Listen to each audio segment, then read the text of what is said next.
শীত পড়ে গেল বলে মনেই হচ্ছে আমাদের বাড়িতে শীতের সবজি আসা শুরু হয়ে গেছে। এই দেখো, আজ প্রথম আমাদের বাড়িতে পালং শাক এলো। এই শীতের সবজি পালং শাক, শিম। প্রথম শিম খাওয়া শুরু হলো 2025-এ। শিম খাওয়া আমাদের এই শুরু হলো। এই যে দেখো, মাছের ঝোলে দেবো তাই কাটা হয়েছে সবজি।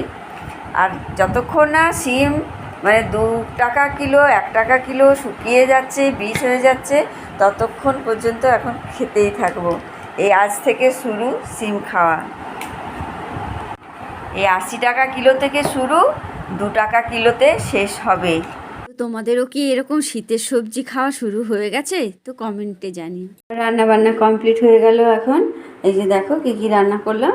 মুগ ডাল করেছি লাউ দিয়ে, এখানে পালং শাক করেছি বড়ি বেগুন দিয়ে, এখানে করেছি পনির, আর এটা হচ্ছে পুঁই শাক, আর এখানে করেছি ফুলকপি আলুর ডালনা। এই হচ্ছে আজকের মেনু। তো এখন রান্না বান্না শেষ, এখন স্নান করতে যাব।